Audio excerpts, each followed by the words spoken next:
que precisa ser tão hostil? Por que Deus não criaria direto o ser humano, né? Sem toda essa história cheia de morte, de extinções. É obscena a brutalidade da natureza. Uma pessoa que nasce numa família hinduísta, para usar o exemplo que você trouxe lá atrás, né, uma criança hindu, não tem a mesma probabilidade de se tornar cristã para ser salva. Portanto, ela já está praticamente condenada a um sofrimento eterno por conta de sua família que é hinduísta. E o problema não é só não é essa coisa trivial de Deus não aparecer, tudo bem, mas de ateus não resistentes não conseguirem chegar até ele. Porque nós não somos resistentes no sentido de que não quero conversar, não quero ler teologia. Não, pelo contrário, a gente está lendo e se engajando com a comunidade teísta. Mas mesmo assim, para pessoas abertas é difícil. Por que é tão difícil se é o caminho para a salvação? E ele quer que a gente seja salvo. Estranho, não? Bom, não, pessoal, Daniel Gontijo por aqui para mais um vídeo do quadro Café Sem Fé. Tô aqui hoje com o Matheus Benitti, que é fera em filosofia da religião, para a gente conversar sobre o histórico dele na religião, como ele se desconverteu, encontrou o ateísmo. A gente vai falar um pouquinho sobre argumentos a favor do ateísmo, né? Ou contra a existência de Deus, se esses argumentos são bons mesmo, ou nem tanto assim, se essa questão foi encerrada ou não no final das contas, e outras coisas interessantes, é claro, da vida pessoal do Matheus, que tem feito um trabalho muito interessante em filosofia da religião, representando muito bem o ateísmo aqui no YouTube. Então, Matheus, prazerão, cara, te ter aqui hoje, tomando esse cafezinho no calor de São Paulo. Você saiu do calor do Rio, né, pra vir pra aqui. Sim, exato. E tá parecido, né? Exato, tá bem parecido. Mas prazer, cara, parabéns pelo trabalho aí. Quem não conhece o trabalho do Matheus, eu deixei aqui o canal dele do YouTube na descrição do vídeo, pra vocês darem um pulinho lá, se inscreverem, mas depois de conferir o nosso papo por aqui. Matheus, então, prazer, cara. Se apresente brevemente, fale quem é você, pra quem não te conhece ainda, antes de a gente começar falando da sua história religiosa propriamente dita. Maravilha. Bom, eu sou um criador de conteúdo aqui no YouTube também. Eu produzo vídeos sobre filosofia da religião, ateísmo, filosofia existencial e também estou no doutorado na filosofia, né, sendo mestre e estudado a filosofia apaixonadamente por muito tempo. E é basicamente o fundamental. Né? E eu tô fundamentalmente com a boca cheia. Então eu posso enrolar um pouco mais, né? Tô brincando. Mas vamos lá. Você nasceu em berço cristão, não foi bem assim? Conta um pouquinho dessa... Cara, no meu caso, eu cheguei a ser batizado cristão, mas a minha mãe se converteu ao judaísmo quando eu tinha 3 anos, né? E aí na minha adolescência, sem saber muito bem, né, o que isso significava, eu também fui convertido. E eu cresci estudando em um colégio israelita, vários amigos meus são judeus. Sim. E então eu cresci dentro dessa cultura, né? Assim como por parte de pai, né, eles se divorciaram, a religião é o catolicismo. Então eu já cresci meio que presenciando 2 fés diferentes. Mas eu acreditava em Deus, né? Eu acreditava de verdade, assim. Eu rezava, eu imaginava, assim, condutas minhas que agradariam a esse ser ou condutas que não agradaria. Ficava um pouco preocupado às vezes. Como, né, normalmente as pessoas ficam, especialmente criança e adolescente, sem entender direito, né, como é que se dá essa relação. Rezando, sabe? Imaginando o que está sendo ouvido. As coisas começaram a mudar quando eu, na escola, tendo esse contato com a religião judaica, em algumas aulas específicas, como aula de Tanar, aula de hebraico, cheguei a aprender a ler hebraico e tal. É mesmo? Legal. Eu comecei a questionar algumas coisas. Tinha um rabino que entrava na sala para dar umas parábolas ocasionalmente, né? E aí, certa vez, é dos questionamentos mais antigos que eu me lembro da minha vida. Certa vez ele falou sobre milagres, né, do fim da história da Torá, com Moisés e tal, os milagres daquela época, as pragas do Egito. Eu perguntei, mas por que ele não faz mais milagres? Eu devia ter uns 11, 12 anos, talvez. Eu lembro só que ele disse algo assim como, Porque hoje não precisa mais. Né? Naquela época tinha muita coisa para ser estabelecida, hoje, né, não precisa, tem que esperar a vinda do Mashiach, né? Não volta, porque no judaísmo Jesus não era o Messias. Te satisfez essa resposta? Naquele momento talvez, mas eu ainda fiquei com uma pulga na orelha, né? E aí foi mais tardiamente lá eu cheguei a fazer bar mitzvah e tal. O que é isso? É um rito iniciático judaico, né, da maioridade judaica para o homem. Quando ele faz 13 anos, ele lê da Torá, né, e faz uma espécie de compromisso, né, divino, assim, de que está entrando na vida adulta.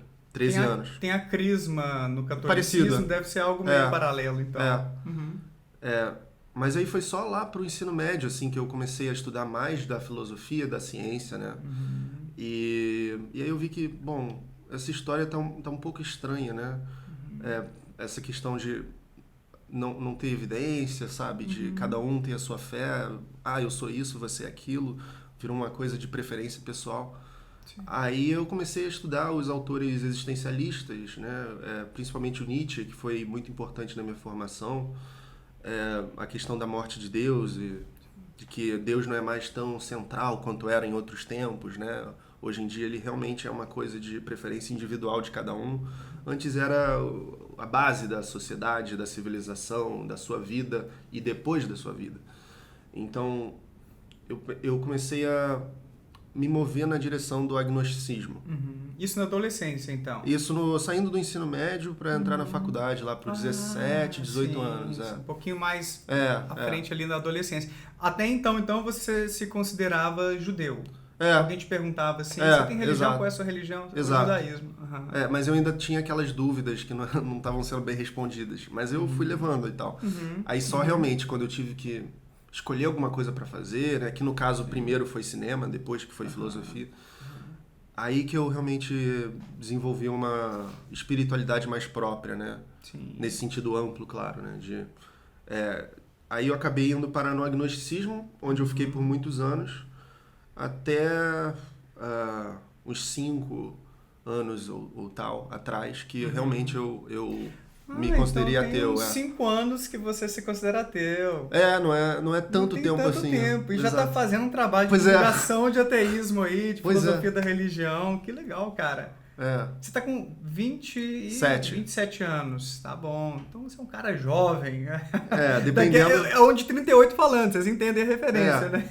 Dependendo do que você considerar jovem, mas internamente eu acho que eu tenho uns 70, 80. Tá certo. E, Matheus, como é que foi para sua mãe? Essa sua desconversão foi tranquila? Ela é uma judia, né? O termo correto? Muito fervorosa? Não. É bem... Minha mãe e meu padrasto são bem progressistas, assim, liberais nesse sentido, né? Legal. Então, não foi nenhum problema. Ótimo. Só realmente a parte, às vezes, da criação do conteúdo ateísta, que às vezes eles ficam um pouco preocupados, né? Não entende direito, né? Muita gente acha, né, que quando você fala de ateísmo publicamente, você está fazendo algo que ainda é um pouco de tabu, né? Sim. Algo que... mas as pessoas têm o direito de ter sua fé. Não, mas eu não estou dizendo que não tem. Que não tem o direito, só né? apresentando esse outro lado, né? Sim. E para muitas pessoas, Matheus, e chegam aqui no canal muitas mensagens a respeito disso, é muito difícil a parte social, que para você parece que foi tranquilo, então sua família não é conservadora, fundamentalista, então aceitou numa boa, como foi comigo também, bem mais light, mas do ponto de vista intelectual, mais existencial, pega para muita gente, ou seja, caraca, a religião acabou deixando um espaço na minha vida, a ideia de Deus que agora eu tenho que preencher. Tanto na perspectiva da moralidade, como quem sou eu, para que eu estou vivendo, o que existe depois da morte, se é que existe alguma coisa. Para você, essa parte existencial foi uma pedra no sapato ou foi suave também? Conta um pouquinho pra gente. Foi mais próximo de uma pedra no sapato até se tornar suave. Porque, veja, quando você é religioso, pelo menos na minha experiência, eu percebi... Eu tô vendo várias coisas no mundo que não batem muito bem com essa ideia da religião. Como, por exemplo, o sofrimento gratuito, coisas inexplicáveis, a falta de um sentido claro para nossa existência. Mas se você abre mão da ideia de Deus, fica um pouco mais fácil de compreender porque as coisas são do jeito que são. Entendi. Tá, então não existe um ser maximamente amoroso cuidando da minha vida. Então eu posso sofrer um mal terrível e vai estar explicado por que isso aconteceu. Que interessante, né? Então acaba se tornando mais compreensível a existência do sofrimento. Porque algumas pessoas buscam em Deus justamente essa compreensão de um mundo que seria meio caótico, meio bagunçado, mas dá pra gente compreender que é assim mesmo. É justamente uma evidência que não existe esse governante cósmico que está nos protegendo, dá para pensar. Senão fica mais difícil de entender a realidade, né? Porque se tem esse governante cósmico, ele podia ter criado vários outros mundos possíveis melhores do que esse. Né? Tem coisas muito específicas nessa realidade que a gente experimenta que são extremamente questionáveis se você sustenta a hipótese do teísmo, como, por exemplo, formigas que escravizam umas às outras. Né? Tudo bem, vamos dar o braço a torcer, supondo que o mal seja necessário para o ser humano elevar-se espiritualmente. Mas precisa de formigas que escravizam umas às outras? Eu nem sabia dessa. Eu li uma reportagem uns meses atrás, eu vou usar isso como exemplo porque é muito idiosincrático. E se você olhar nas próprias biografias do Darwin, ele fazia uns questionamentos assim, na época, o que eu descobri recentemente, eu fiquei bem surpreso, porque, embora ele não fosse um ateu, né, ele estava mais tardiamente para o agnosticismo, ele chegou a fazer uns questionamentos do teísmo na autobiografia que são bem interessantes de descobrir. Eu tenho um vídeo lá no canal que é o argumento do mal de Darwin, né, que eu achei que é muito interessante. Ele dá exemplos muito específicos, como esse que eu dei das formigas que escravizam umas às outras, que se existe esse ser onipotente e maximamente amoroso, por que ele não tirou esse detalhe, sabe? Por que ele não fez um mundo muito parecido com esse, mas sem esses sofrimentos tão específicos que são muito claramente desnecessários para a ordem do todo, né? Ou então, se você achar que não, Mateus, é necessário que tenham formigas que escravizam umas às outras para a gente poder ir para o céu, elevando-se espiritualmente. Então, tudo bem, mas me parece estranho. Não parece muito compatível com essa ideia de um Deus sumamente bom, onisciente. A minha tia, uma vez, comentou o seguinte comigo: nossa, Dani, a minha cadelinha teve que passar por uma cirurgia porque ela desenvolveu, acho que foi um tumor, não sei se foi benigno, maligno. E eu fiquei pensando, né, não é só com o ser humano, outros animais também têm as mesmas doenças que a gente. Aí eu brinquei assim, tia, pois é, evolução das espécies, árvore da vida, assim, a gente tem muitas semelhanças e tal. É interessante como, olha só, uma perspectiva teológica dela, que é uma mulher católica, com um pezinho no espiritismo ultimamente. Minha tia tá um muito pouco comum. mais... É muito comum no Brasil, né? Esse sincretismo e tal, e tá tudo certo. Então, como a visão dela parece não ter conseguido interpretar bem, razoavelmente, esse dado de que outros animais têm câncer, têm tumores, têm doenças parecidas com as nossas. Mas nessa perspectiva evolucionista, temos um parentesco com todas as espécies. Então, é esperado que algumas doenças surjam de forma semelhante. Algumas que vêm para nós, inclusive, né, de vírus, bactérias de outros primatas e tal. É bem inteligível isso, né, Mateus? Nessa cosmovisão naturalista, esse tipo de coisa. Pois é, com o naturalismo, você entende por que doenças absurdas existem e atingem seres sencientes inocentes que não merecem, né? Mas se você acredita em Deus, fica muito mais difícil de você explicar por que isso acontece. Né? Teólogos e filósofos têm feito isso por milênios, né? Sem chegar a um consenso, né? Em suas teodiceias, né? É o nome das obras que tentam defender Deus diante desse problema do mal. Então isso pesa muito para mim, assim. Eu vejo que, caramba, e se na realidade tudo for de fato natural e nunca tiver havido nem haverá nada sobrenatural? É muito mais plausível de entender o contexto que a gente se insere do que o contrário.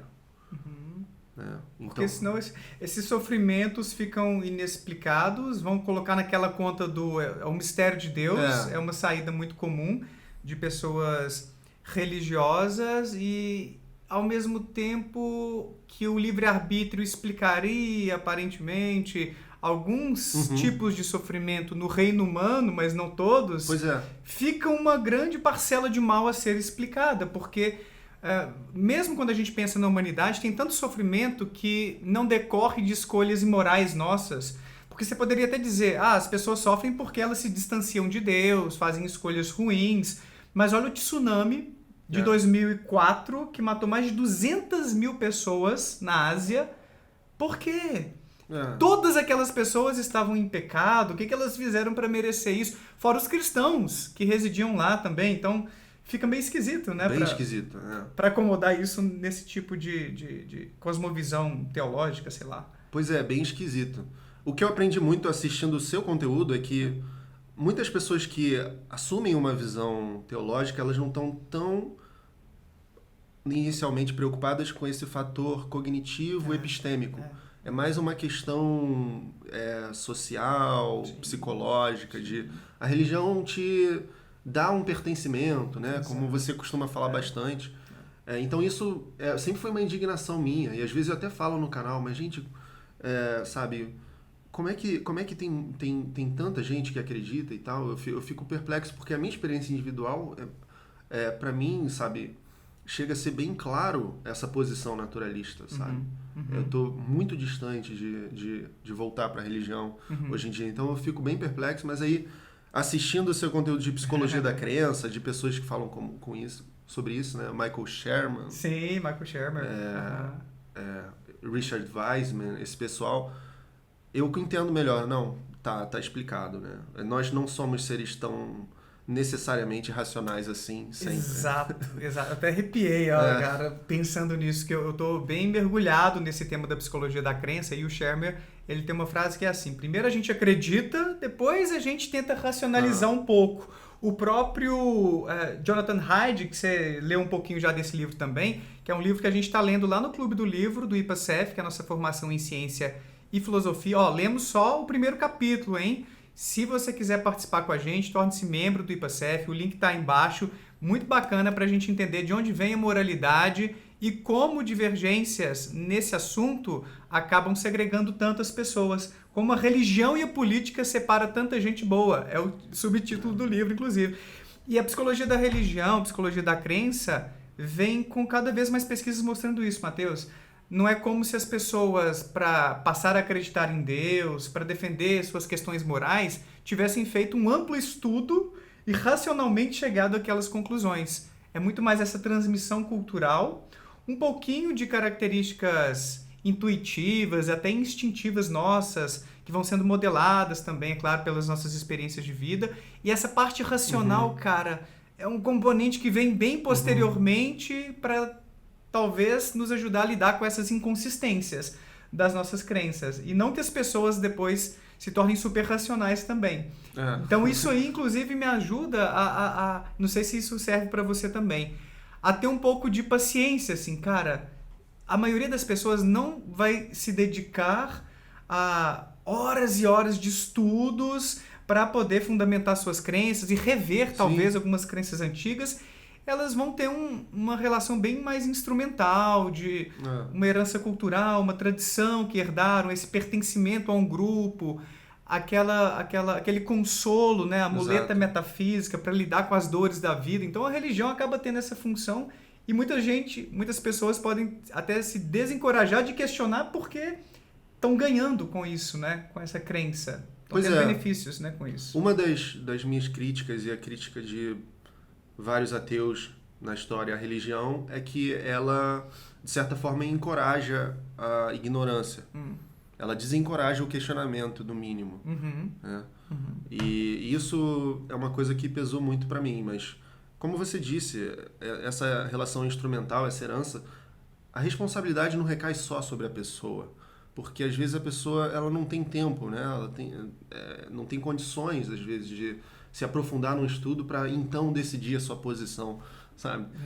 E ela também tem essas limitações evolutivas de como a gente forma nossas crenças, né? E isso me fez entender também, caramba, realmente as pessoas não são unicamente elas responsáveis pelas crenças que ela tem. O que aí leva para uma discussão de livre-arbítrio, para várias outras questões interessantes, mas isso sim, isso me dá um pouco mais de paciência, um pouco mais de... Eu tenho essa relação, saca? Às vezes os estudos em psicologia da crença, psicologia da religião, me deixam um pouco mais... Cara, é complicado o assunto, nem todo mundo... Nem todo mundo vai ter oportunidades, às vezes, para realmente desenvolver esse repertório de questionamento, de ceticismo, que dá pra gente trabalhar isso também, esse pensamento crítico. E muita gente, às vezes, pelas condições da vida mesmo, né, Matheus? Cara, trabalho, daqui a pouco cuidar de menino e tal. Como é que você vai parar para questionar um aspecto da sua vida que está te trazendo algum consolo, algumas respostas? Não parece vantajoso. Agora, isso não é contraditório com o nosso conteúdo aqui? Que a gente cria conteúdos, né, vídeos questionando essa fé, trazendo uma perspectiva mais cética e tal. Isso não iria... Não parece que a gente está tentando forçar as pessoas, vocês estão erradas e tal. Ou seria uma pegada meio diferente? Como é que você lida com isso, assim? Pois às vezes eu posso me empolgar, né? E aí eu tenho que sempre lembrar disso. Não, Matheus, calma. A crença é complicada, a formação das crenças, as condições de cada um, né? Aí eu penso, lembra do Gontijo, do Sherman, do que eles falam? Não, então tá, calma. Porque nem todo mundo é como eu, né? Que teve as condições idiosincráticas particulares da minha vida para chegar onde eu tô agora, nesse aspecto. Então, Isso vem desde família, não sei se para você foi assim, mas pelo que você mencionou parece, nem sempre a gente está num contexto familiar em que a gente se sente à vontade, confortável para questionar, exato, para pensar diferente. Luxo, de certa forma, você também, né? Muita gente não tem. Nossa, cara, eu já agradeci meus pais num vídeo aqui no canal, inclusive, falando obrigado, pai e mãe, por não me pressionarem, não me ameaçarem, não... E ameaça que eu falo do tipo, filho meu não vai ser assim não, se fizer isso um dia, se for Gostei até da voz, né, da dublagem. Já imaginei, assim, o cara tirando o cinto e tal. Não é? Porque os privilégios, eles vêm desde esse aspecto, né, de você estar num contexto familiar que te dá a liberdade para você seguir o caminho de cosmovisão, né, de visão de mundo, que você se sentir mais à vontade, mais confortável, né, Matheus? Não é só sobre o acesso ao conhecimento, aos estudos, a uma universidade, não é só sobre isso. Até porque a maior parte das pessoas que passa por uma universidade continua ateísta, né? A universidade não é uma incubadora de ateus, como algumas pessoas colocam por aí. Não é.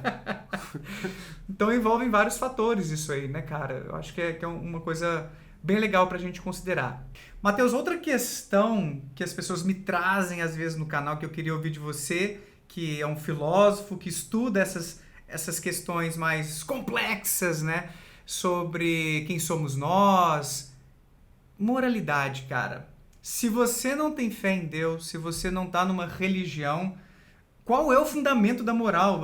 Porque não tem aquela frase assim, se Deus não existe, tudo é permitido, o mundo seria um caos. Sim. Como é que você lida com esse tipo de provocação? Pois essa é o que eu considero ser uma falácia muito comum na sociedade.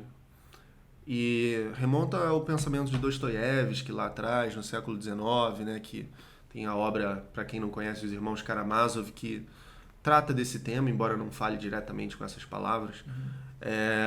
Questionando justamente o problema do niilismo. E se não tiver um sentido último, algo no fundo transcendente para a existência, como é que a gente vai conduzir nossas vidas? Tudo vai ser permitido, as pessoas vão sair, vão poder matar, roubar, mentir, trair, aparentemente. Mas, por outro lado, se a sua única motivação para agir moralmente é porque tem alguém vigiando e uma possível recompensa ou punição te esperando, talvez você não esteja sendo tão moral assim de início, né?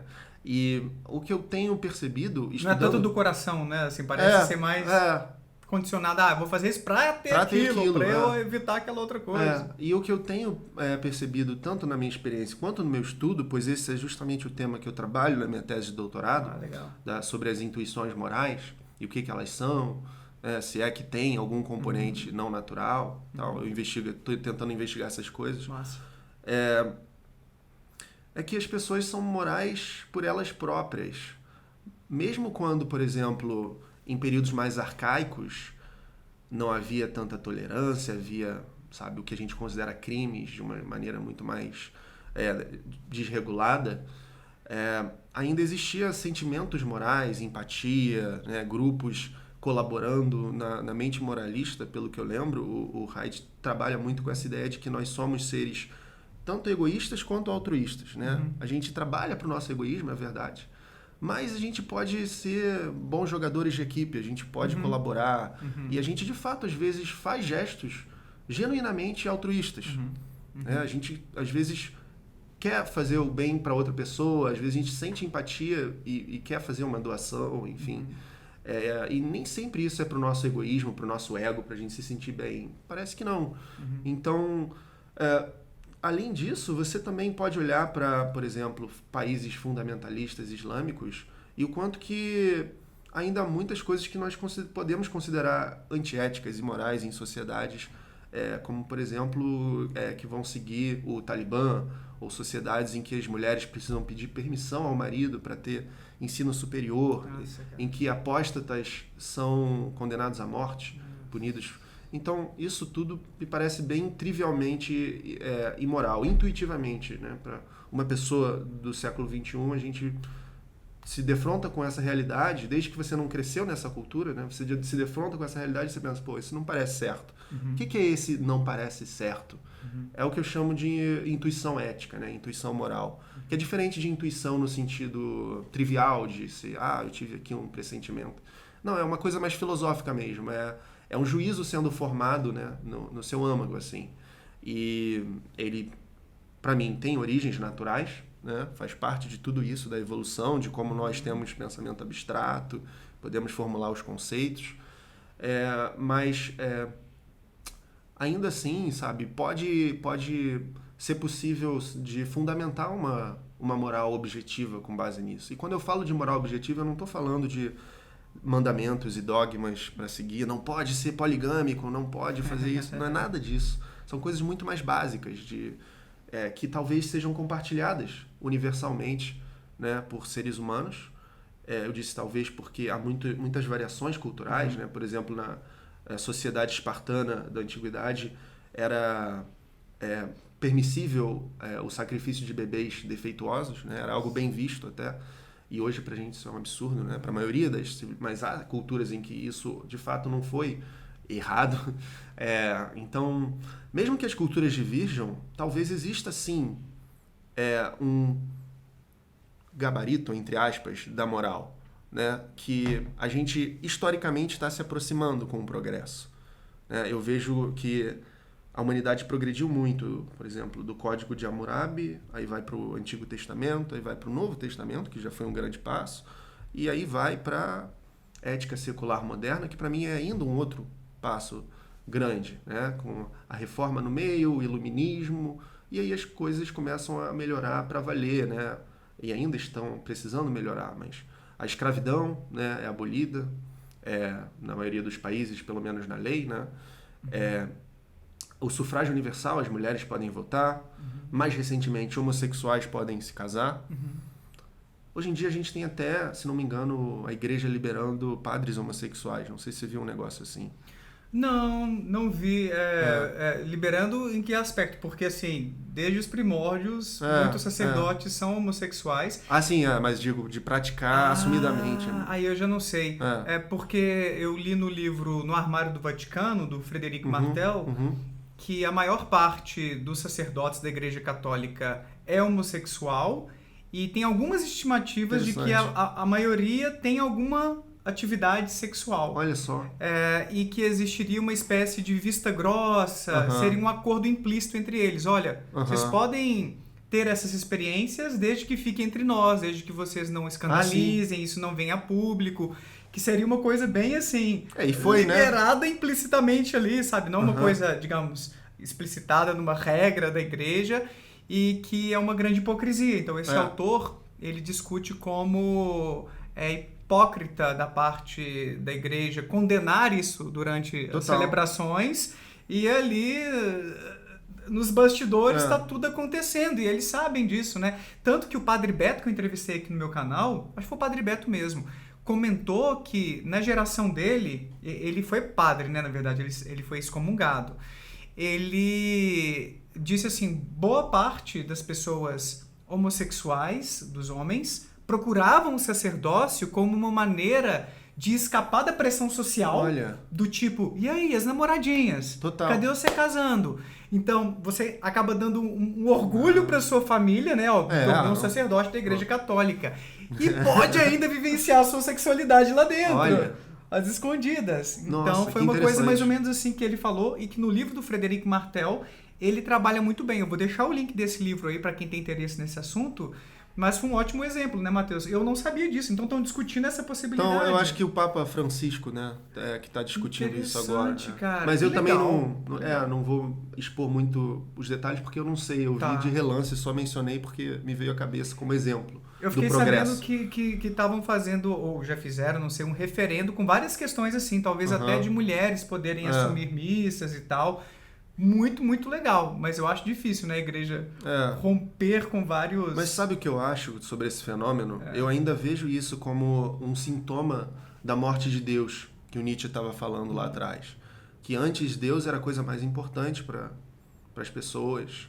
Ele estava no centro da sociedade, o Papa tinha um poder geopolítico enorme.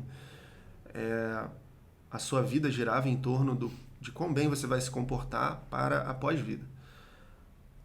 Com a reforma, o iluminismo, a industrialização, depois a globalização, essas coisas passaram a perder espaço. E a igreja, por sua vez, precisou fazer concessões paulatinamente para continuar existindo. Imagina se o Papa de hoje fosse todo ferrenho e polêmico na mídia, o que ia acontecer? Ele ia perder vários fiéis. Então, para mim, é o que o Nietzsche chamava de cadáver de Deus, né? De que ele falava que depois da morte de Buda demorou milênios, né, para que a crença, né, se dissolvesse, e ainda não se dissolveu. Da mesma forma vai acontecer, por exemplo, com Jesus Cristo sendo um Deus, né? Demora, né? Os deuses ídolos demoram para se decompor essa ideia. Então, é até interessante que no Zaratustra, que é um dos livros mais importantes desse autor, ele traz um personagem que é o último Papa.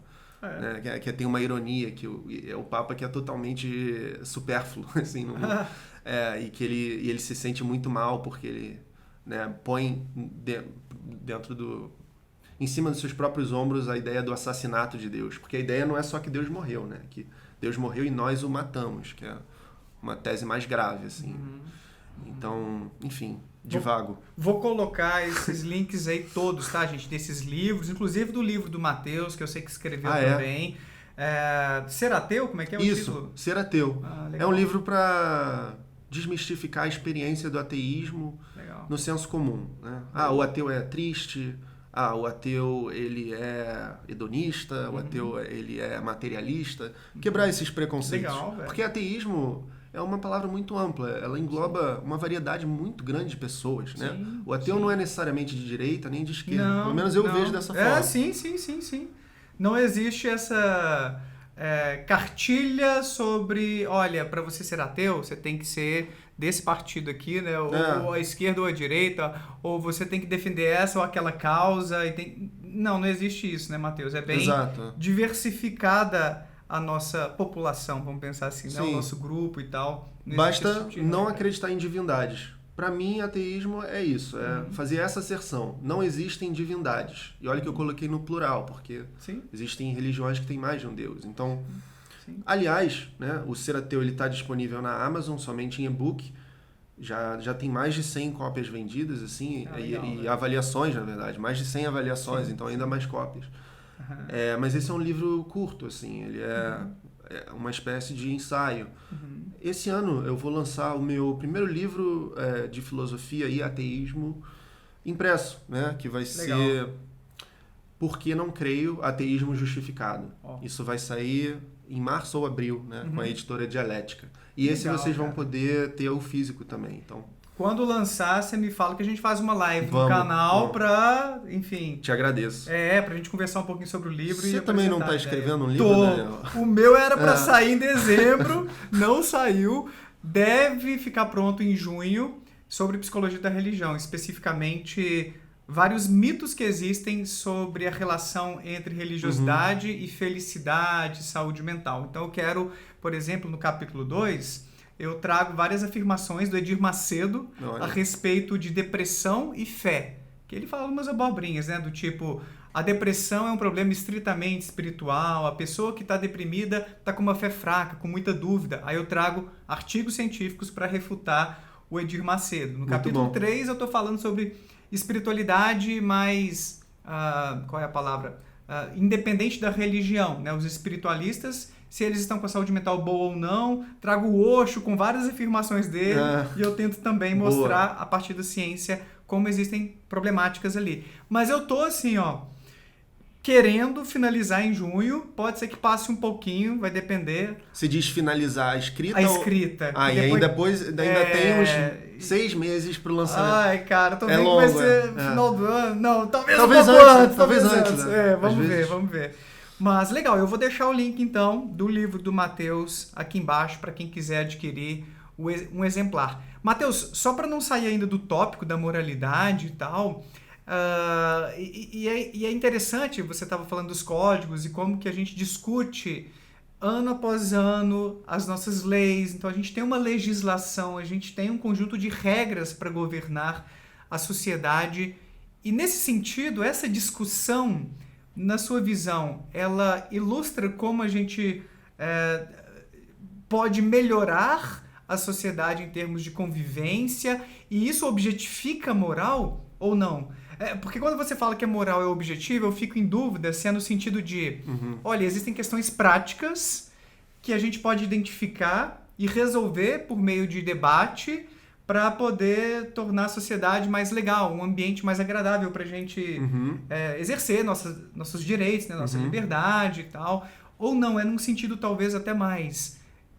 no cérebro a gente encontra as raízes do que a gente entende como um juízo moral, como o certo e o errado. Isso. Para onde vai essa discussão sobre a objetividade da moralidade? Ótima questão, porque realmente é um tema complexo e é importante esclarecer, né, esses detalhes. As duas teses são investigadas, né, no meu doutorado, assim, eu me comprometo a princípio com a primeira coisa que você falou, que pelo menos no nível intersubjetivo, né, na sociedade, nós conseguimos, através do debate, né, assegurar uma moralidade que seja mais ou menos universal, né? Assim, dentro dos progressos que a gente considera ter feito ao longo... Direitos humanos... tudo isso que a gente veio falando. É claro que não dá para bater o martelo, mas a gente pode, né, considerar uma espécie de quase consenso, que já é bom o suficiente. Por outro lado, eu também investigo a possibilidade de, para além disso, existir, sim, um gabarito metafísico para a moral, muito embora a gente não consiga acessá-lo, né? Metafísico não no sentido sobrenatural. Não. Metafísica não é necessariamente sobrenatural. Por exemplo, se você defende o naturalismo, você defende uma metafísica. A metafísica naturalista, de que nada além de coisas naturais possui poder causal ou existência, basicamente. É uma tese sobre a natureza da realidade, né, Matheus? É como a realidade se estrutura, como funciona. Não necessariamente algo sobrenatural. Porque esse termo, muitas vezes, o pessoal pega assim, metafísico? Então... já fica com medo, né? Vai dar o dislike, assim, pô. Não. Você pode defender, né, que talvez exista uma moralidade objetiva, lógica, né, com simplesmente as leis da lógica, sem ter algo sobrenatural regulando. Por exemplo, você não pode chegar e falar, eu não gosto da gravidade, eu não quero seguir a gravidade, sabe? Mas a gravidade está seguindo as leis naturais, sabe, da física, então você não chega a ter essa opção. Talvez com a moral, as coisas da nossa realidade funcionam de um jeito que não podiam ter sido diferente, que são... Né, mas a gente só não tem acesso a isso porque é muito difícil, a gente é limitado. Então, talvez exista, entende? Eu estou dizendo apenas isso, que talvez exista sim, assim como um jeito que as coisas se comportam na física, um jeito que as coisas se comportam, né, idealmente na moral. O que eu consigo enxergar em termos de um caminho para uma investigação mais objetiva da moral, e eu não sei se é o caminho do Sam Harris, porque eu não li ainda o Paisagem Moral dele. Eu tenho este exemplar aqui, um exemplar, né, e ainda não li, mas eu sei que ele defende alguma coisa nessa direção. O que eu imagino é você definir bem, operacionalizar o que é essa objetividade da moral. Por exemplo, vou só colocar, não sei se é por aí o caminho, tá? Olha, vamos definir que uma ação é moralmente errada, incorreta, se ela produz sofrimento na outra pessoa. Então a gente consegue estudar o sofrimento, o impacto de ações nos outros. A psicologia faz isso no final das contas, né? Dá pra gente hoje mensurar o impacto disso num nível neural também, o que a pessoa sente quando ela assiste a alguma coisa, quando ela ouve alguma coisa. Então a gente tem experimentos para ver o que está acontecendo no cérebro e o quanto a pessoa está sofrendo diante de alguma coisa que está acontecendo com ela, ou que ela está testemunhando. Eu não sei se você chega a pensar em algo por aí também, em termos de até mesmo avaliar de forma científica o impacto de ações no sofrimento do outro, e isso servir de informação para fundamentar nossos juízos morais. Olha, isso aqui é errado porque produz sofrimento dessa maneira. Tem esse caminho também? Tem, esse é o caminho mais seguido nesse estudo, que é o caminho consequencialista, né? Consequencialista. Que é o do Sam Harris também. Ele vai dizer que, olha, uma coisa é boa se produz maior bem-estar, uma coisa é ruim se diminui o bem-estar. Tão simples assim para ele. O que muitos vão criticar, né? Porque o problema quando se trata de ética é que você não consegue obter uma evidência, sabe, científica de que não, o consequencialismo é o caminho certo. Mais ou menos como na medicina e na economia você também não consegue, né? Diferentemente da psicologia, né? Que eu acho, né? Na psicologia tem várias controvérsias também, então tem vários problemas. Então, mas aí é ainda pior na ética, né? Porque alguém pode chegar para você, não, Daniel, mas é bom sofrer. Porque sofrendo a gente evolui espiritualmente. Então tem que causar sofrimento, sim. A ética das virtudes é diferente da ética consequencialista. Né? Uma ética das virtudes vai dizer, sofrendo você realmente se aproxima do ideal do sábio, né? Ou até de Deus, se você for um religioso, enfim. Então tem essa que é a grande dificuldade de trabalhar com ética, que você não consegue bater o martelo e dizer... confia em mim, sabe? A ética consequencialista é o certo, que é o que o Sam Harris tenta forçar para fazer, e por isso ele é muito criticado. Ele dá uma forçadinha. Ele dá uma forçada. Então, ele fala, não, é óbvio que o bem-estar, o que produz bem-estar é o cenário ideal, é a paisagem moral que a gente quer chegar, no mundo com maior bem-estar, e se afastar da paisagem do mundo com pior bem-estar, né? Sei lá, se... Todo mundo é prisioneiro, analfabeto, escravo sexual, vivendo dentro de uma caverna e torturado ao longo do dia inteiro num país que está tendo guerra civil e predadores correndo solto constantemente. Isso é muito pior do que, sei lá, uma vida em que todo mundo tem... Isso é a base. Aí o topo é uma vida em que todo mundo está tendo um bem-estar social, trabalhando com o que gosta, tendo família, amigos e uma vida equilibrada e muita diversão. Então ele fala, vamos tentar fazer cientificamente o mundo se aproximar disso e se afastar daquilo. Mas aí sempre pode ter outro cara e dizer, tá, essa é a sua ética, mas você não provou que a ética consequencialista é certa. E aí? Aí fica mais tem difícil. Outros problemas para encarar. Apesar de que o direcionamento geral me parece razoável. Pelo que você explicou aí dele, eu não li o livro ainda, estou querendo ainda. Mas eu entendo e eu não duvido de forma alguma que haja vários problemas, vários espinhos aí nesse caminho. Cara, porque filosofia é sobre isso, né, Matheus? Qualquer tema que pareça simples, se você quiser mergulhar de cabeça naquilo ali, você vai ver um tanto de pepino que a galera, a princípio, não estava investigando. Eu sofri muito, cara, no meu doutorado, na parte filosófica dele, mais do que na parte estatística. Olha só, o pessoal sofre com estatística quando vai fazer pesquisa empírica. Mas a parte filosófica, cara, para definir o que é um ser espiritual, para definir o que é crença, o que é descrença, como eu operacionalizo isso na pesquisa científica. Bicho, meus amigos da filosofia falam, Daniel, você está querendo resolver um problema filosófico que nenhum filósofo resolveu. Calma, você não vai chegar à conclusão do que é crença, um conceito perfeito de crença. Porque parece simples, crença, porra. Não é, velho. Se você começa a estudar, você vê difícil, um tanto de problema e as divergências no campo da filosofia, Sim, né, cara, definir coisas é muito difícil. Muito. Porque isso é totalmente compatível com o naturalismo. Exato. Porque o mundo é muito mais complexo. Não são categorias tão limpas e claras e organizadas, planejadas por um ente superpoderoso, onisciente. Não, galera. É o ser humano com a sua capacidade limitada, tentando descrever uma realidade super complexa e tendo que lidar com contradições, com zonas cinzentas dos nossos conceitos. É a natureza, né, cara? Infelizmente. Pra mim fica mais fácil de compreender porque as coisas são assim se a gente pensar que tudo que ocorreu e ocorrerá é tão somente natural, né? Como as coisas simples dando origem às mais complexas, geralmente, né? Deus seria um ser extremamente complexo. Colocar Deus no início, né? Antes das coisas simples, antes do primeiro organismo unicelular, né? Torna as coisas mais difíceis de entender epistemicamente, né? Cientificamente. Então, se comprometer com uma tese dessa de que existe um ser maximamente amoroso, onipotente, onisciente por trás, né, do mundo, parece um pouco grave, né? Uma coisa muito grande para você se comprometer como cientista, né? Tá, então, já que você puxou esse tema, comenta quais são os principais problemas, na sua visão, sobre a ideia de Deus. Ou seja, por quê? Você já deu umas palhinhas antes aí, né? Mas vamos trabalhar um pouquinho mais isso aí. Por que você acha improvável, não sei se impossível, você pode explicar um pouquinho como é que você avalia isso, a existência de Deus, ou quais são os principais argumentos a favor do ateísmo, na sua visão? Tá.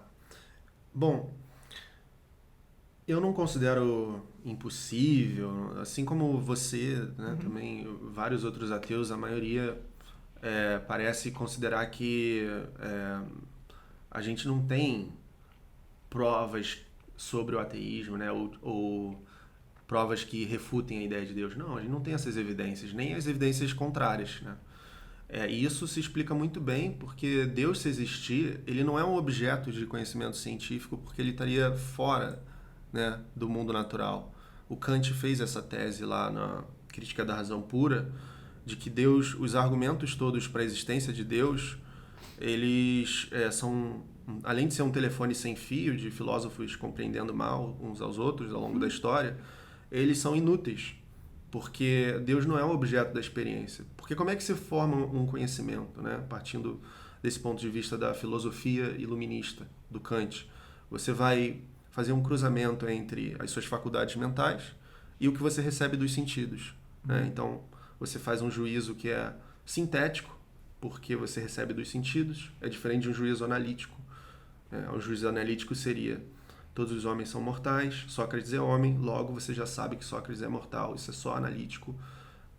Você não precisa da experiência de Sócrates para saber isso. Mas, por outro lado, a ciência trabalha com a natureza, né? As investigações. Então, a gente precisa do que a gente recebe de fato dos sentidos. Então, é sintético e não analítico, e a priori, porque é o seu entendimento que vai ler essas informações de maneira a formar conceitos. E assim a gente produz conhecimento verdadeiro para o Kant, né? Na medida que a gente representa o mundo com as nossas limitações, né? Que é diferente da forma que um morcego representa o mundo, que outros animais. Então, se Deus não está no tempo nem no espaço, Deus não pode ser analisado cientificamente. Então é totalmente inútil argumentar se Deus existe ou não. É claro que ele vai fazer um argumento moral a favor de Deus, que eu acho que ele se perde bastante. Que ele vai dizer que nós temos em nós uma exigência da razão que exista um Deus e um paraíso para que a gente haja eticamente na sociedade. É mais ou menos o que a gente estava falando antes.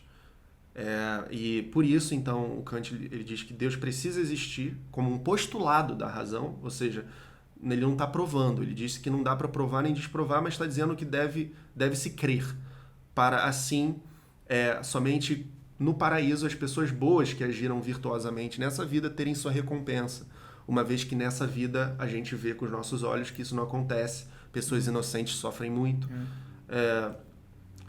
Mas eu não compro essa tese porque é uma tese totalmente embasada na fé, né? Ele postula Deus e ele não prova nem desprova, então também é perfeitamente razoável a gente desafiar essa ideia de que precisa existir para que a gente haja eticamente. Se você olhar para países nórdicos, né, onde tem um índice de ateísmo altíssimo, muitas pessoas já abandonaram a religião, eles vivem num bem-estar social enorme. E tem tudo isso, empatia, né? E não tem essa ideia de Deus regulando, né? Então, eu considero isso uma falácia. Bom, os dois argumentos que parecem ser os mais fortes e até mais clássicos para o ateísmo, né, são o problema do mal, uma família de argumentos, né, que é o problema do mal, não é só, tem várias variações, cara, de novo eu falei isso, diferentes variações. E o argumento do ocultamento divino. Eu também gosto de olhar, já vou explicar eles, eu também gosto de olhar para a história antropológica das religiões proeminentes na nossa cultura e inferir para melhor explicação a partir dessa história. É mais plausível que isso seja a maneira que o Deus encontrou de revelar a sabedoria dele eterna, ou que isso seja só seres humanos com as suas limitações historicamente tentando entender. Para mim a melhor explicação é essa, não a primeira. Então, se você ler os livros do Bart Ehrman sobre o cristianismo, né, você vai ver provavelmente como que é muito mais plausível serem seres humanos interpolando com rixas políticas e dificuldades, tentando, né, criar uma moral, criar uma crença ali estabelecida. A não ser que Deus esteja fazendo pegadinha com a gente, zoando com a nossa cara, ó. Eu vou me manifestar de um jeito pra galera da Polinésia, agora ali no Oriente Médio, deixa eu me manifestar de outra maneira, com outros códigos, e esteja fazendo gracinha, né? Um experimento com a gente, pô, Criador, né? Porque assim, não é possível tanta divergência em termos de revelações e tanta incompetência. Talvez a gente possa pensar num Deus, talvez que não seja brincalhão, mas não seja tão eficiente assim para passar a sua mensagem, né, cara? Exato. Porque... Aí a gente não consegue pensar mais nesse Deus como onipotente. É claro que na teologia a onipotência de Deus é limitada, né? Tem aquela questão do Tomás de Aquino de Deus pode criar uma pedra que ele não pode levantar, né? Não pode. Então a onipotência de Deus para os teólogos é limitada, mas mesmo dentro dessa onipotência limitada, é muito estranho que ele tenha países favoritos, né, para se revelar, assim, tipo, crianças hindus nunca vão ouvir de Jesus Cristo, né, sei lá, em determinadas regiões. Então é complicado entender por que ele não se revela de uma maneira mais fácil, por que ele não bota, tipo, uns astros feito por Deus, assim, com uma assinatura, sabe, assim, no céu, pra gente olhar com um telescópio, né. E esse é o argumento do ocultamento divino, né? A gente acabou já entrando nele, se esse Deus com todos esses atributos existe, por que ele está tão oculto? E oculto não é só apenas de, oi gente, eu tô aqui, não é só dele aparecer assim de uma maneira muito clara, mas mesmo para pessoas que buscam a fé, tem muita dificuldade de encontrá-la. Nem todos os ateus são antiteístas. Né? Nós não somos antiteístas, nós não temos nada contra pessoas teístas, né? Ou contra, enfim, de opiniões divergentes, mas é difícil. Assim, você também não, você tinha aquele quadro, Converta os Ateus, você não estava fechado para a possibilidade de ser convertido. Não, de forma alguma. E isso não aconteceu, você já tem muita experiência estudando esse tema. Nossa, bastante. Eu já tive, inclusive, experiências que as pessoas classificariam como sobrenaturais, como milagrosas e tal, incluindo uma cura de um problema que eu tinha no joelho. Mas eu encontrei explicações alternativas que eu achei mais razoáveis, explicações naturalistas, científicas. Pois é. E eu super tô aberto, cara. Se uma hora houver algum tipo de prova, alguma coisa mais explícita. Assim. Igualmente. Então esse é um argumento muito bom que você encontra no livro The Hiddenness of God, Divine Hiddenness and Human Reason, do John Schellenberg, né, que é um filósofo ateu. Eu conheço isso. Tem em português? Pra galera que não lê inglês? Não, só tem em inglês. Eu falo no meu canal, né? Eu falo no meu livro também. Tem um capítulo no Porquê Não Creio que eu traduzo, né, algumas passagens desse livro. Massa. Então vai ser um caminho também para entrar em contato com o argumento. E que o problema não é só... não é essa coisa trivial de Deus não aparecer. Tudo bem. mas de ateus não resistentes não conseguirem chegar até ele. Porque nós não somos resistentes no sentido de que não quero conversar, não quero ler teologia. Não, pelo contrário, a gente está lendo e se engajando com a comunidade teísta.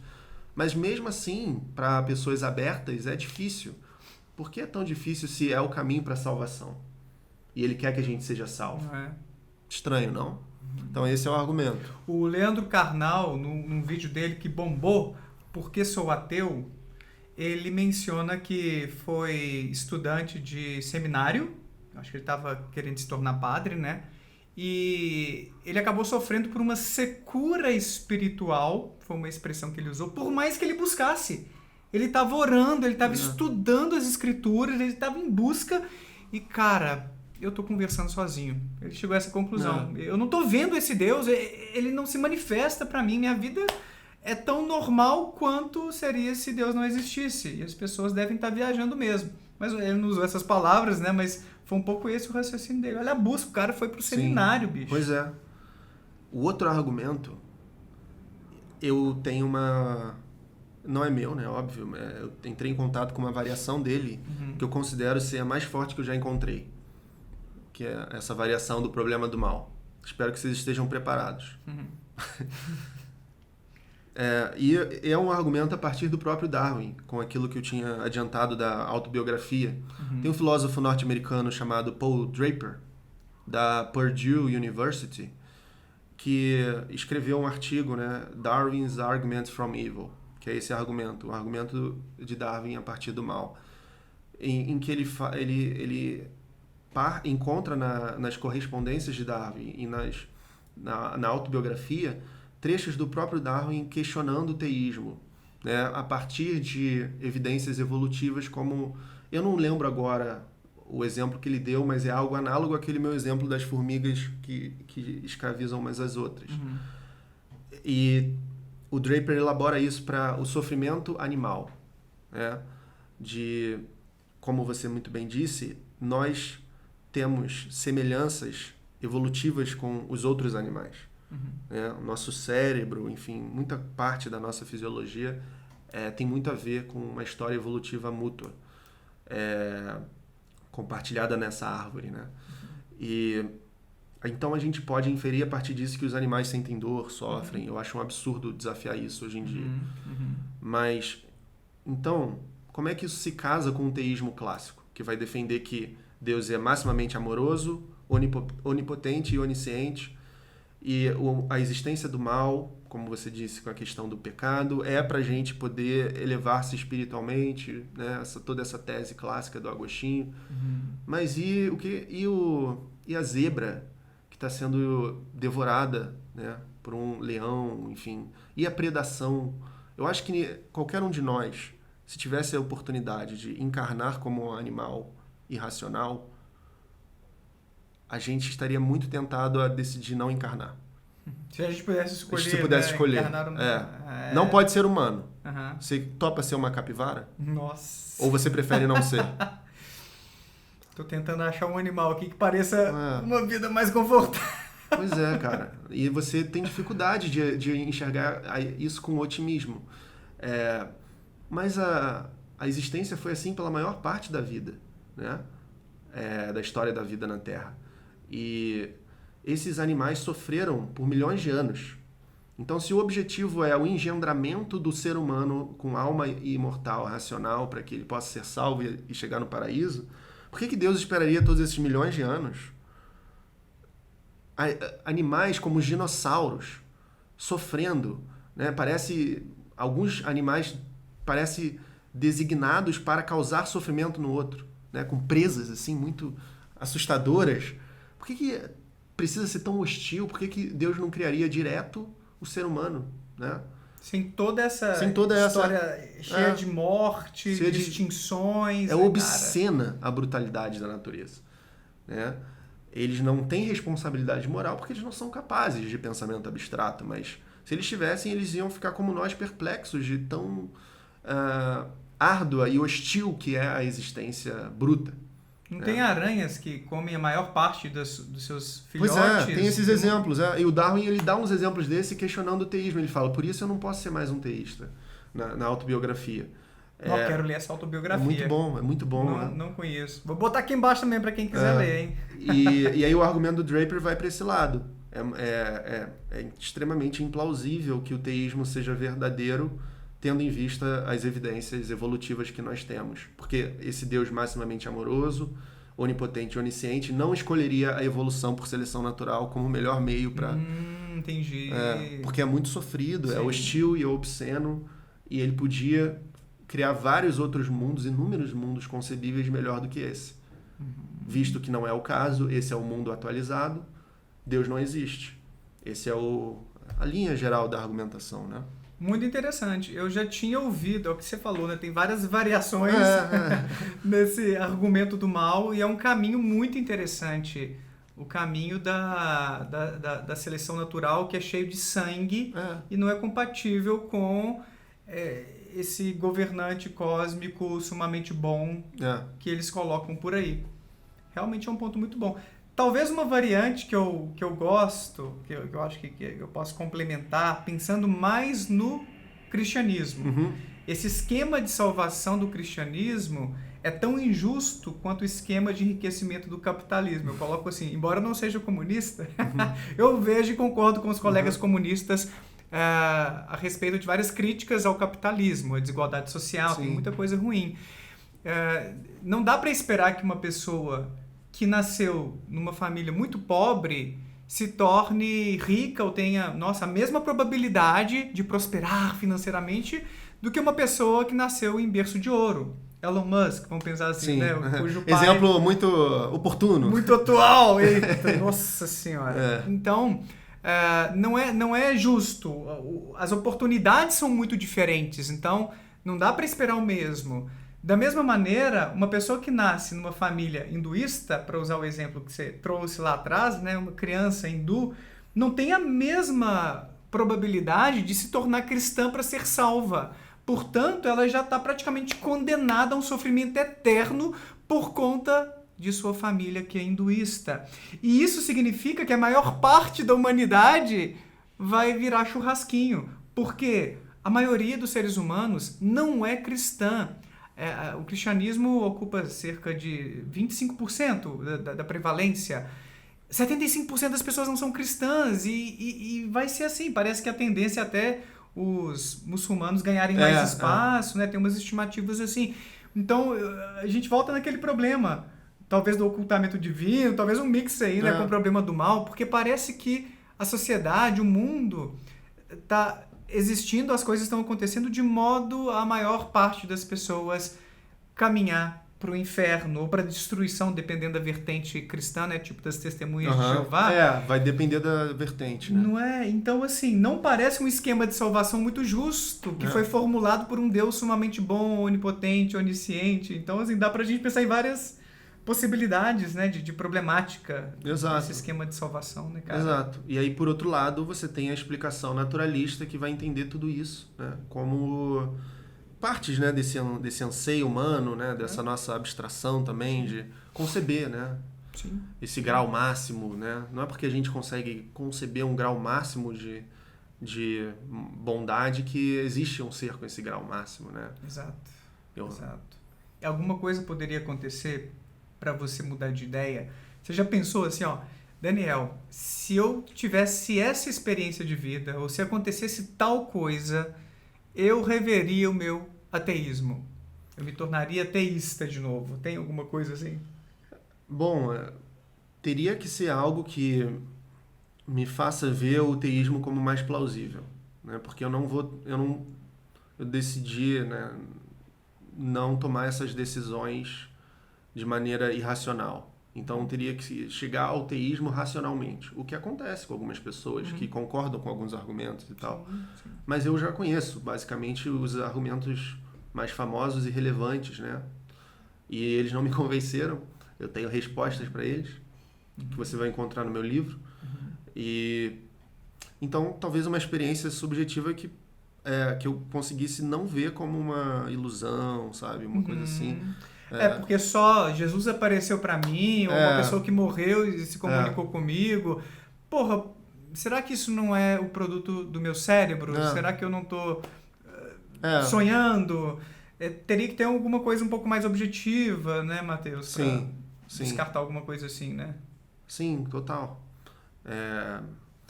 E o que eu encontro é cada vez mais o oposto disso, né? Então, fica difícil. Talvez se Jesus voltar, eu me belisco, eu vou ao psiquiatra, não tenho nenhum problema, não tô com nenhum problema de cabeça, e as coisas estão de fato acontecendo como os cristãos colocam, né? O fim dos tempos, já passaram vários dias, tá tudo lá, uma guerra mundial, sei lá, né? Talvez alguma coisa assim, pô, eu tava errado. Tudo bem. Né? E talvez seja bom até, né? Porque talvez a gente possa, enfim, se salvar. Porque se o Deus verdadeiro for o Deus cristão e existir um Deus e ele for... Então a gente estaria errado discordando dele, mesmo que a gente não perceba. Porque ele, por definição, é maximamente bom. Então estaria certo, né? A gente meio que ir para o inferno se ele fosse provado. A questão é extremamente implausível, entende? Muito implausível. Eu falo às vezes assim, que eu não tenho nenhum motivo para preferir o cristianismo, nesse sentido epistemológico, né, de uma fonte da verdade, do que o hinduísmo, do que o islã, do que isso eu ia te o perguntar espiritismo. também. Se você tem uma religião favorita, a menos pior, assim. Cara, é difícil, eu acho que cada uma no pacote traz algumas coisas, cara. Eu tenho dificuldade. Teve um podcast de que eu participei que me deu algumas opções, eu acho, e aí eu pensei assim, o espiritismo vai entre essas aí, ou Umbanda, talvez olha, alguma que coisa... eu vejo na Umbanda, por exemplo... menos LGBTfobia. Eu tenho até um colega que é da Umbanda e fala, Daniel, ninguém tá me criticando, me tratando com preconceito ali. Faz sentido. Então eu vejo em algumas religiões assim, que tem mais diversidade, que tem mais inclusão, algo assim mais legal, assim. Parece que são mais tranquilas do que essas versões de cristianismo que condenam tudo, que estão ali te prescrevendo umas coisas... talvez algo por aí, mas talvez haja umas opções aí mais interessantes também que eu não conheço. Talvez alguma coisa em torno disso, sabe, Matheus? Legal. Mas é isso, cara. Bom demais conversar com você, conhecer a sua história, entrar em contato com esses argumentos tão interessantes a favor do ateísmo. Talvez muitas pessoas que vão assistir a gente são teístas e não vão concordar com algumas dessas reflexões aí. Então escrevam aí embaixo e vão para o canal do Matheus conhecer um pouco mais, de forma mais profunda, os vídeos que ele tem feito lá frequentemente sobre esse tema, né, Matheus? Isso. Tem vídeo sobre esse argumento do mal a partir de Darwin, tem vídeo do ocultamento divino, tem refutações de argumentos teístas...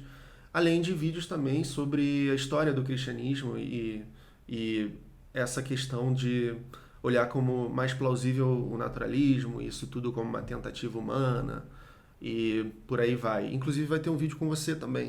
Né? Então vai lá para isso também. Porque se você ficou até aqui, né, você parece ter gostado desse papo. Então é provável que você também goste desse outro com ambos de nós.